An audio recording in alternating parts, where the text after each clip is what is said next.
एक सीकर ने क्वेश्चन पूछा है, मेरे एल्डर ब्रदर काफ़ी गुस्सैल हैं और छोटी छोटी बातें उनके हिसाब से ना होने पर लंबे समय तक अपसेट रहते हैं। उन्हें उनकी कोई कमी बताने पर कमी बताने वाले के अंदर वही कमी बता देते हैं। उन्हें कैसे बदलें और अपने आप को कैसे उनसे बचाएं? देखिए, जिसका ईगो जितना ज़्यादा बड़ा होगा वो उतना ही जल्दी अपसेट होगा। तो निश्चित रूप से अगर वो बहुत ज़्यादा अपसेट होते हैं और लंबे समय तक अपसेट रहते हैं तो उनका ईगो बहुत बड़ा है। और अपने बारे में जिसका ईगो बड़ा होता है वो अपने बारे में बड़ी ग्रैंड इमेजिनेशन रखता है, अपने आप को बहुत बड़ा समझता है। एक्चुअली ये जो ग्रैंड इमेजिनेशन है और बड़ा ईगो है, ये एक डिफेंस टूल है, क्योंकि इसी बड़े ईगो के अंदर ये बड़ा ईगो रखने वाले लोग अपनी इनसिक्योरिटी, अपनी अपब्रिंगिंग में जो उनको वुंड्स लगे हैं, जो घाव लगे हैं, साइकोलॉजिकल वुंड्स, उनको अपनी अंदर की जो शेम है उसको छुपा करके रखते हैं। अगर अपने अंदर की शेम को, अपने अंदर के साइकोलॉजिकल वुंड्स को, अपनी इनसिक्योरिटी को वो फेस कर सकें तो वो एक हेल्दी और ऑथेंटिक और हैप्पी लाइफ जी सकते हैं। लेकिन वो उसको फेस नहीं करना चाहते। वो क्या काम करना चाहते हैं, वो उसको कारपेट के नीचे, अपने ईगो की कारपेट के नीचे दबा देते हैं और एक बड़ा ईगो रखते हैं ताकि उस ईगो की जो ग्रैंड इमेजिनेशन है उससे जो हैप्पीनेस प्राप्त होती है, जो प्लेजर प्राप्त होती है, उससे अपने इस अंदर के पेन को दबा सकें। तो ऐसे लोग चूंकि ईगो के अंदर अरेस्टेड होते हैं, और जो भी ईगो के अंदर अरेस्टेड होगा, ईगो की गिरफ्त में होगा, उसके अंदर सेल्फ अवेयरनेस भी नहीं होती। तो इनके अंदर सेल्फ अवेयरनेस नहीं होती। अब जिसके अंदर सेल्फ अवेयरनेस नहीं है उसको बदलेंगे कैसे? क्योंकि जो सेल्फ अवेयरनेस ही नहीं होगी, वो अपने अंदर कभी झांक करके देखेगा नहीं, कभी सेल्फ ऑब्जर्वेशन नहीं करेगा। अब सेल्फ ऑब्जर्वेशन नहीं करेगा तो फिर सेल्फ करेक्शन भी नहीं करेगा, तो अपने अंदर बदलाव करने की वो कोई ज़रूरत ही नहीं कभी महसूस करता। लेकिन अगर अपने अंदर सिर्फ बदलाव ना करने की ज़रूरत तक ही बात सीमित होती तो भी चलिए ऐसे लोगों को एक्सेप्ट कर लिया जाता, लेकिन बात इससे ज़्यादा आगे बढ़ जाती है। अब अगर मान लीजिए कि आप इनके ईगो को सेटिस्फाइड करते रहें तो फिर ये आपको हमेशा कंट्रोल में रखेंगे और अपने अंदर की शेम और इनसिक्योरिटी और इन सब चीज़ों को दबा करके अपना रखे रहेंगे और अपना मैनेज करते रहेंगे। लेकिन ईगो को किसी के प्लेकेट करने के लिए तो उसका एकदम नौकर बन जाने पर ही ऐसा हो सकता है। तो ये हमेशा संभव नहीं है कि आप हमेशा दूसरे के ईगो के हिसाब से चलें, क्योंकि आपकी अपनी ज़िंदगी है, आप अपने हिसाब से जीते। और अगर आप इनके ईगो को प्लेकेट नहीं करते हैं, उसको सेटिस्फाई नहीं करते हैं, तो ये बुरी तरीके से एग्रेसिव हो जाते हैं, एजिटेटेड हो जाते हैं, और उसकी जो इंजरी होती है, उससे जो अपसेट मूड इनका पैदा होता है, उसे लंबे समय तक अपसेट रहते हैं। तो ये कुछ इस तरीके की प्रॉब्लम जो है आपके एल्डर ब्रदर के अंदर है। और ये प्रॉब्लम कोई ऐसा नहीं है कि ये कोई एल्डर ब्रदर और यंगर ब्रदर के ही बीच में हो सकती है, ये किसी के भी साथ इस तरीके की प्रॉब्लम हो सकती है, हस्बैंड वाइफ के भी रिलेशनशिप में इस तरीके की बात हो सकती है। तो ये लोग जो है इस तरीके से चलते हैं। अब ये अपसेट मूड है इनका, ईगो बड़ा है। जिसका ईगो बड़ा होगा वो डिनायल मोड में होगा, क्योंकि वो अपने अंदर की वीकनेसेस को, अपनी वल्नरेबिलिटी को एक्सेप्ट नहीं कर सकता। अब जब वो अपने अंदर की वीकनेसेस और अपने अंदर की वल्नरेबिलिटी को एक्सेप्ट नहीं करेगा तो क्या होगा? वो उसको दूसरे के ऊपर प्रोजेक्ट कर देगा। जैसे जिसका जितना बड़ा ईगो होता है वो उसके अंदर सेंस ऑफ एंटाइटलमेंट भी उतना ही बड़ा होता है, यानी कि दूसरे को भी वो अपने नौकर की तरीके से ट्रीट करता है। जब आप किसी को अपने नौकर की तरीके से ट्रीट करते हैं तो आपका अपना सेल्फ उसके प्रति एक्सटेंड हो जाता है।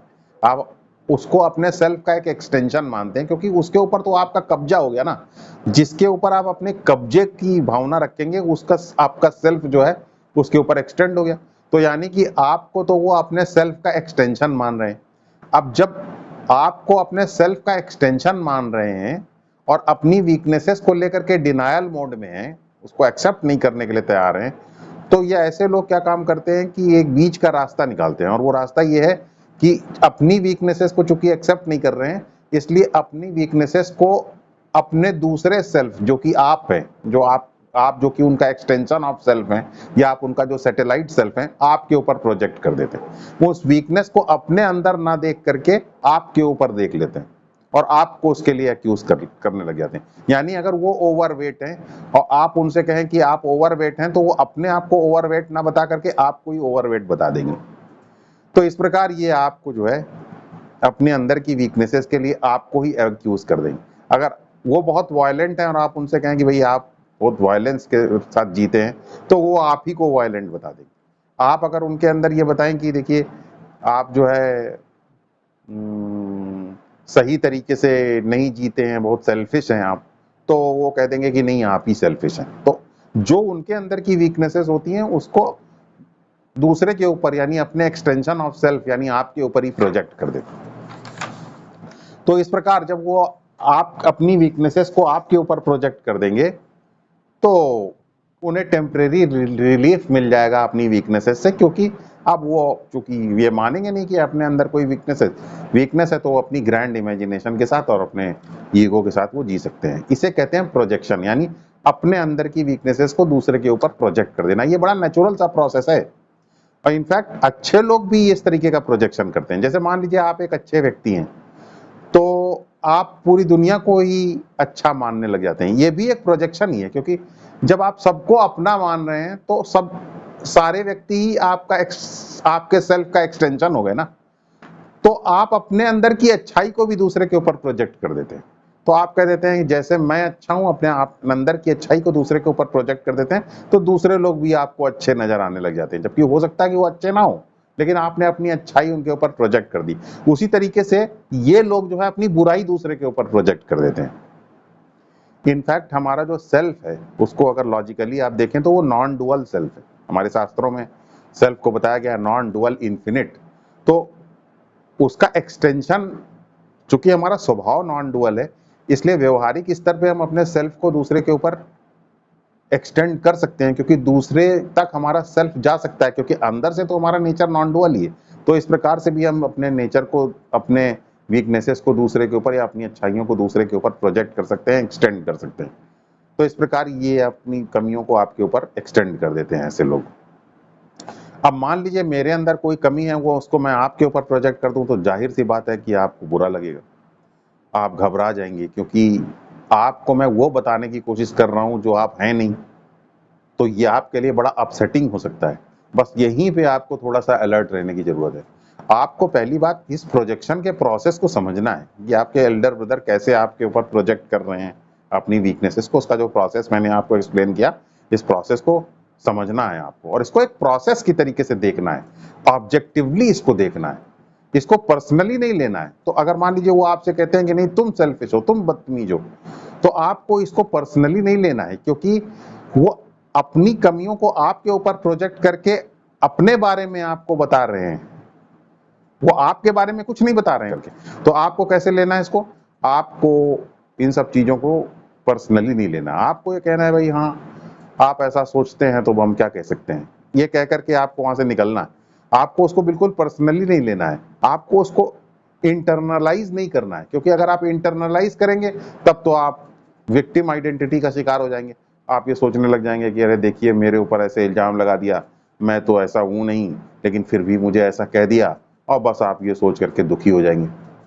तो आपको ऐसा नहीं करना है। देखिए एक मेथड होता है, उसे कहते हैं ग्रे रॉक मेथड।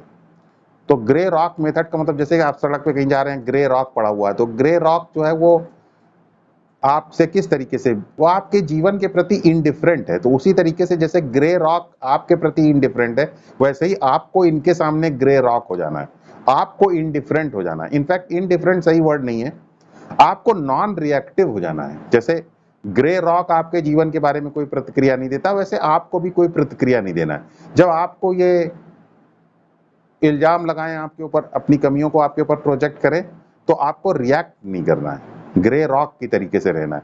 क्योंकि जब आप रिएक्ट करते हैं तो ही आप उनको सप्लाई देते हैं, नार्सिसिस्टिक सप्लाई देने लग जाते हैं। तो वही तो उनका ईंधन है, वो चाहते हैं आप रिएक्ट करें ताकि ड्रामा क्रिएट हो, और चूंकि वो ड्रामा क्रिएट करने के एक्सपर्ट हैं, तो आपको आसानी से वो कंट्रोल में ले आ पाएंगे। जितना आप रिएक्ट करेंगे उतना ही आप उनके काबू में आते जाएंगे। लेकिन जब आप उनकी बातों पर रिएक्ट नहीं करेंगे, आप जो है उनके द्वारा लगाए गए इल्जाम को सीरियसली नहीं लेंगे, आप पर्सनली नहीं लेंगे, उसको इंटरनलाइज नहीं करेंगे, तो वो समझ जाएंगे कि आप उनके चक्कर में नहीं आ रहे हैं। और जब आप उनके चक्कर में नहीं आ रहे हैं तो वो अपनी दुकान किसी और के पास ले जाएंगे, आपको जो है परेशान नहीं करेंगे। तो इसे कहते हैं ग्रे रॉक मेथड। अब ये देखिए, ग्रे रॉक का ओवर इस्तेमाल भी नहीं करना चाहिए, क्योंकि अगर आप दूसरे के ऊपर बार बार इसको इस्तेमाल करेंगे, इसको अपनी ज़िंदगी का आप वो बना लेंगे जीने का तरीका, तब तो फिर जो है ये खतरनाक है।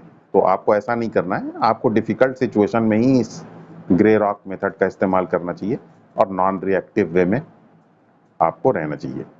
देखिए, ये आप जब अपने जीवन से ग्रे रॉक का मतलब नॉन रिएक्टिव होने का मतलब क्या है? नॉन रिएक्टिव होने का मतलब आप इमोशनल इन्वेस्टमेंट नहीं कर रहे हैं, आई कांटेक्ट नहीं कर रहे हैं, कम्युनिकेट नहीं कर रहे हैं। कम्युनिकेट मतलब इमोशनल कम्युनिकेशन नहीं कर रहे हैं, क्योंकि इमोशनल कम्युनिकेशन आई कांटेक्ट और बॉडी लैंग्वेज से शुरू होता है। तो आप थोड़ा सा उसको अवॉइड कर रहे हैं, उनके स्टेटमेंट्स को आप ज़्यादा सीरियसली नहीं ले रहे हैं, तो इस प्रकार आप ग्रे रॉकिंग कर रहे हैं। याद रखिए, ये ग्रे रॉकिंग जो है ये हमेशा सक्सेसफुल भी नहीं होता। जैसे कोई आदमी आपके ऊपर क्रिमिनल असॉल्ट कर दे और आप रिएक्ट ना करें, तो ये भी खतरनाक है, तो आपको उस वक्त रिएक्ट करना चाहिए। लेकिन जनरली जब वो कोई ऐसा क्रिमिनल असॉल्ट नहीं कर रहा है आपके ऊपर, तो आप सिचुएशन को प्लेकेट करने के लिए आप थोड़ा सा नॉन रिएक्टिव हैं, और आप जो है उसको नार्सिसिस्टिक सप्लाई नहीं दे रहे हैं, और आप जो है पर चीज़ों को पर्सनली नहीं ले रहे हैं, ओवर स्टेटमेंट्स नहीं दे रहे हैं, कोई ड्रामा नहीं क्रिएट कर रहे हैं, उनकी बात को थोड़ा आप एक्सेप्ट कर ले रहे हैं और आप अपना अवॉइड कर दे रहे हैं वहाँ से। तो इस प्रकार इस तरीके के मेथड को हम कह सकते हैं grey rocking, non reactive, emotional investment ना करते हुए बातचीत करना, ब्लैंड डिस्कशन करना, इधर उधर की बातें करना, पर्सनल इंफॉर्मेशन शेयर ना करना, और थोड़ा सा अपना अलूफ और कट करके रहना ऐसे लोगों से, ना ये ना दिखाना कि हम कट के रह रहे हैं, प्रेम से ही रहना, लेकिन उसमें इमोशनल एनर्जी को इन्वेस्ट ना करना। तो इस प्रकार वो जब आप उनको सप्लाई नहीं देंगे जो सप्लाई आपसे चाहते हैं इमोशनल ड्रामा की, तो धीरे धीरे वो अपना उधर दूसरी जगह शिफ्ट हो जाएंगे, दूसरे के साथ वो अपना जाएंगे, जहां भी मन होगा उनका वहां वैसे करेंगे, आपको कम से कम वो बख्श देंगे। लेकिन कभी कभी क्या होता है कि ये सब चीजें भी बैकफायर हो जाती हैं। कभी कभी क्या होता है कि वो आपके अंदर इंटरेस्ट नहीं लूज करते हैं, बल्कि आपके इस तरीके से नॉन रिएक्टिव होने की वजह से फ्रस्ट्रेट हो जाते हैं। अब मान लीजिए वो फ्रस्ट्रेट हो गए आपके नॉन रिएक्टिव होने की वजह से, तो वो आपको परेशान करेंगे ताकि वो आप और रिएक्ट करें। अब परेशान करने के, जैसे परेशान करने की भी टेक्निक होती है, जैसे इसे कहते हैं हॉट एंड कोल्ड मेथड। तो हॉट एंड कोल्ड मेथड से किसी को परेशान किया जा सकता है। अब हॉट एंड कोल्ड मेथड क्या है? हॉट एंड कोल्ड मेथड का मतलब पहले मैं आपसे बदतमीजी किया और उसके बाद जो है आपसे मीठी मीठी बातें करने लगा। अब आप इस सेटल ही नहीं हो पा रहे हैं, फिर जब आप मेरे से मीठी मीठी बात करने लगे, फिर आपसे बदतमीजी कर दिया है। तो इस प्रकार बदतमीजी और मीठी बातों का एक अल्टरनेशन क्रिएट करके आपको स्टेबलाइज मैंने होने से रोक दिया। अब आप एक अनस्टेबल लाइफ जी रहे हैं, तो आप परेशान हो जाएंगे और परेशान होकर के मेरे सामने सरेंडर कर देंगे। तो ये हॉट एंड कोल्ड मेथड का इस्तेमाल, जब ये इस तरीके के लोग फ्रस्ट्रेट होते हैं, तो ये हॉट एंड कोल्ड मेथड का इस्तेमाल करके दूसरे को परेशान करने की कोशिश करते हैं। तो ऐसी सिचुएशन में जो है क्या करें? देखिए, अभी जब मैं आपको ये बता रहा हूँ कि हॉट एंड कोल्ड मेथड का इस्तेमाल करके वो आपको परेशान कर सकते हैं, कभी अच्छा आपके बारे में बात करके, फिर तुरंत बुरी बात करके, फिर अच्छी बात करके, फिर बुरी बात करके, बदतमीजी करके, तो आप परेशान हो जाएंगे। तो ऐसे में क्या करें? ऐसे में अगर आप ये सोच रहे हैं कि मैं प्लान बनाऊं कि कैसे मैं डील करूंगा सिचुएशन को, तो इसका मतलब आप थोड़े नेगेटिव इमोशंस के अंदर आ रहे हैं। याद रखिए, ये जो नेगेटिव इमोशंस हैं, ये हमेशा जब आते हैं तो आपको स्ट्रेटजी बनाने के लिए मजबूर करते हैं कि दूसरे के साथ कैसे रहना है। पॉजिटिव इमोशन अगर आपके अंदर है तो आप कोई स्ट्रेटजी किसी के लिए नहीं बनाएंगे। नेगेटिव इमोशन, अगर आप दूसरे के बारे में हमेशा ये विचार करते रहते हैं कि इसको कैसे डील करना है, इससे कैसे स्ट्रेटजी लगाना है, तो इसका मतलब आप नेगेटिव इमोशंस के इम्पैक्ट में हैं। क्योंकि पॉजिटिव इमोशन अगर आपके अंदर है तो फिर आप कोई स्ट्रेटजी नहीं बनाएंगे। तो थोड़ा सा नेगेटिव इमोशन जब आपके अंदर आए तो नेगेटिव इमोशन को पहचानिए। याद रखिए, जब नेगेटिव इमोशन आएगा, नेगेटिव एनर्जी फील्ड आपको क्रिएट होगी, आप थोड़ी देर होल्ड कीजिए, हैं, थोड़ी देर बाद वो नेगेटिव इमोशन चला जाएगा, और जब नेगेटिव इमोशन चला जाएगा तो वही आपके भाई चाहे कितनी ही बदतमीज क्यों ना हो, आपके ऊपर कोई असर नहीं पड़ेगा। तो इसलिए इमोशंस के आने जाने का इंतजार कीजिए, उसकी एनर्जी फील्ड के रिलीज होने का इंतजार कीजिए, क्योंकि इमोशन आता है, नेगेटिव इमोशन चला जाता है, तो ज्यादा उसको लेकर के परेशान ना होइए। जब वो नेगेटिव इमोशन आ रहा है तो आप जानिए कि अभी थोड़ी देर बाद ये चला जाएगा, है थोड़ा अलर्ट रहिए, है अपने अंदर रूटेड रहिए और नेगेटिव इमोशंस के मूवमेंट का थोड़ा सा इंतजार कीजिए, और इस प्रकार आप नेगेटिव इमोशन से बच सकते हैं। कभी कभी क्या होता है कि नेगेटिव इमोशंस बहुत ही इंटेंसली ग्रिप कर लेते हैं, तो इंटेंशनली ग्रिप करने के लिए देखिए थोड़ी सी कुछ एक्सरसाइजेस भी होती हैं, उनको भी करना चाहिए। जैसे मान लीजिए नेगेटिव इमोशंस बहुत ज्यादा इंटेंस हैं, तो आप क्या करेंगे, आप थोड़ा सा बैठ जाइए और ब्रीदिंग कीजिए, डीप ब्रीथ लीजिए। डीप ब्रीथ करने का तरीका क्या है, इसे बैलून ब्रीदिंग या डायाफ्रेगमेटिक ब्रीदिंग या बेली ब्रीदिंग कह सकते हैं। तो इसमें क्या होता है कि आप पहले नाक से सांस लेते हुए अपने अपने पेट को एक गुब्बारा समझ करके उसके अंदर सांस भरते हैं, और उसके बाद नाक से सांस लेते हुए भरते हैं, और उसके बाद फिर मुंह से सांस निकाल देते हैं। अब ये धीरे धीरे आपको करना है। तो अब जब धीरे धीरे आप करेंगे तो उससे क्या होगा, उससे ये होगा कि आप आराम महसूस करेंगे, क्योंकि डीप ब्रीथ जब आप लेते हैं, पेट से सांस लेते हैं, तब आप आराम महसूस करते हैं। तो धीरे धीरे सांस लेना, सांस ज्यादा तेज नहीं लेना चाहिए, सांस तेज लेने से भी स्ट्रेस क्रिएट होता है, तो सांस धीरे धीरे लेना है। तो धीरे से सांस जो है पेट को फुलाना है, पहले 1 2 3 4 बोलिए, और धीरे से पेट को बैलून की तरीके से उसके अंदर ब्रीद, नाक से ब्रीदिंग करते हुए उसको भरिए, और फिर धीरे धीरे धीरे धीरे ब्रीद को रिलीज कीजिए 1 2 3 4 बोल करके। मुंह से हवा निकालना है, नाक से हवा भरना है, नाक से सांस लेना है और मुंह से सांस निकालना है। चाहे तो नाक से भी निकाल सकते हैं, मुंह से निकालने पर ज्यादा कंफर्टेबल महसूस करेंगे। तो इस प्रकार जो है, आप जब स्लो और डीप ब्रीदिंग करते हैं, पेट से सांस लेते हैं, तो आप धीरे धीरे कंफर्टेबल महसूस करते हैं। याद रखिए, सांस जो है बहुत ही इंपॉर्टेंट चीज होती है। जब आप स्ट्रेस में होते हैं तो आप पेट से सांस नहीं ले पाते, तब आप सीने से सांस लेते हैं। पेट से सांस आप तभी ले सकते हैं जब आप आराम में हों। तो आपका जो नर्वस सिस्टम है, एक्चुअली वो आपकी ब्रीथ से बहुत जुड़ा हुआ है। तो आपका जो नर्वस सिस्टम है, ऑटोनॉमिक नर्वस सिस्टम, जो कि आपके अंदर की इनवॉलंटरी एक्टिविटीज को चलाता है, अनैच्छिक एक्टिविटीज को चलाता है, तो जब आप किसी स्ट्रेस में होते हैं तो वो क्या काम करता है, अलर्ट मोड में आ जाता है और आपकी ब्रीदिंग को तेजी से चलाने लग जाता है। ओके, ये आपका जो ऑटोनॉमिक नर्वस सिस्टम है, ये दो पार्ट्स में इसको आप डिवाइड कर सकते हैं। पहला पार्ट इसका जो है वो कहलाएगा सिंपैथेटिक नर्वस सिस्टम, और दूसरा पैरासिम्पैथेटिक नर्वस सिस्टम।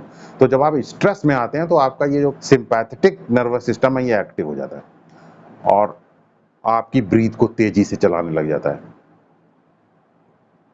और जब आप नॉर्मल हो जाते हैं, स्ट्रेस वाली सिचुएशन चली जाती है, तो आपका पैरासिम्पैथेटिक नर्वस सिस्टम एक्टिव हो जाता है, जो आपको रेस्ट में ले जाता है। अब आपकी यहाँ पे सिचुएशन इस तरीके की है कि आपका इमोशन नेगेटिव है, लेकिन आप आराम से रहना चाहते हैं, आप नहीं चाहते हैं कि आप वो रिएक्ट करें, आप कंफर्टेबली रहना चाहते हैं। तो आपका जो सिंपैथेटिक नर्वस सिस्टम है वो स्ट्रेस को रिकॉग्नाइज करेगा और उसके बाद आपकी ब्रीथ को तेज कर देगा, ताकि आप उस स्ट्रेस से निपट सकें और जो भी एक्शन लेना है वो ले सकें। ग्लूकोज का लेवल ब्लड में बढ़ा देगा, तो ये सब चीजें वो करना शुरू कर देगा, क्योंकि वो तो इंस्टिंक्टिवली एक्ट कर रहा है। लेकिन आप नहीं चाहते हैं, आप अपना रेस्ट मेंटेन करना चाहते हैं, तो अगर वो ब्रीथ को तेज कर रहा है तो आप अपनी ब्रीथ को बेली ब्रीदिंग करके आप शांत कर लीजिए, यानी सिंपैथेटिक सिस्टम को, नर्वस सिस्टम को आप एक्टिवेट खुद अपनी इच्छा से कर लीजिए, ब्रीथ को कंट्रोल करके।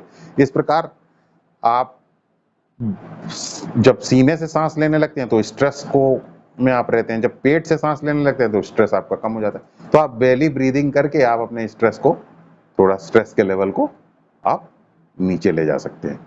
और अगर आपको लगता है कि बहुत ज़्यादा नेगेटिविटी है तो लेट करके भी ये एक्सरसाइज कर सकते हैं, और आप सेल्फ अवेयरनेस बनी रहे कि ब्रीदिंग आप कर रहे हैं, इसलिए आप एक हाथ पेट के ऊपर रखें और दूसरा हाथ सीने के ऊपर रख लें, ताकि पेट के ऊपर रखा हुआ हाथ ऊपर नीचे जब आए तो इससे पता चले आपको कि हाँ, आप बेली ब्रीदिंग ही कर रहे हैं, आप सीने से ब्रीदिंग नहीं कर रहे हैं। ये धीरे धीरे करना है, ज़्यादा तेज करेंगे तो सीने के ऊपर जो है दबाव पैदा होता है, ब्लड प्रेशर जिनका ज़्यादा रहता है या प्रेगनेंसी के दौरान जो है इस तरीके से तेजी से सांस लेना ठीक नहीं रहता है, खतरनाक हो सकता है। तो धीरे धीरे सांस लेना बहुत जरूरी होता है। तेजी से सांस लेने से बॉडी के अंदर जो है वो ऑक्सीजन और कार्बन डाइऑक्साइड का लेवल भी चेंज हो जाता है, वो उसका रेशियो बिगड़ जाता है, खतरनाक होता है ये है। और ज़्यादा तेजी से सांस लेने से आपका जो इंस्टिंक्टिव सेंटर होता है जो कि सांस को मैनेज करता है, वो ये सोचता है कि अच्छा सांस तो अब आप ही मैनेज कर रहे हैं, तो अब अपना काम छोड़ करके आप ही को सांस लेने का काम पकड़ा देता है। तो सारे काम छोड़ करके अभी एक काम, इतने काम वो ऐसे ही हैं, तो एक सांस लेने का भी काम अगर आप पकड़ लेंगे तो आप तो परेशान हो जाएंगे। इसलिए हमेशा ब्रीदिंग स्लो और कंफर्टेबल होनी चाहिए, स्लो, कंफर्टेबल और डीप होनी चाहिए। तो इस प्रकार जब आप ब्रीदिंग करते हैं तो ब्रीदिंग करने से जो है आपका स्ट्रेस रिलीज हो जाता है और नेगेटिविटी के बीच में भी आप अपने आप को मैनेज कर पाते हैं। जब आप नेगेटिविटी के बीच में अपने आप को मैनेज कर पाएंगे तो इससे जो है आपका सेल्फ कंपैशन बढ़ेगा और आप आसानी से सिचुएशन को डील कर पाएंगे और आप पॉजिटिव बने रहेंगे चाहे सिचुएशन कैसी भी हो। तो इस प्रकार आप अपनी केयर कर सकते हैं। रही बात आपके भाई साहब को बदलने की, तो आप अपने भाई साहब को नहीं बदल सकते हैं। भाई साहब अपने आप को अगर खुद नहीं बदलना चाहते हैं तो वो नहीं बदल पाएंगे। जब तक कोई आदमी अपने आप को खुद नहीं बदलना चाहेगा तब तक वो अपने आप को बदल नहीं सकता है।